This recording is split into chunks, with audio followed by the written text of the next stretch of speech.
How to enable or disable Gallery Photo Assist on the Samsung Galaxy S25, S25 Plus, Edge or Ultra. First tap on the home button to return back to the home screen.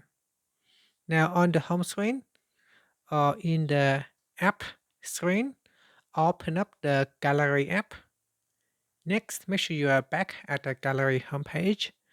Then tap on the menu button at the bottom corner. Next, tap on Settings.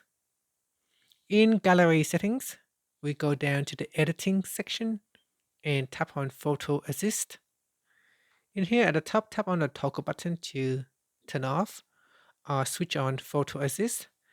Here it said imagine photos by moving elements around and drawing in new ones, or transform portraits into stunning cartoons, paintings, and more.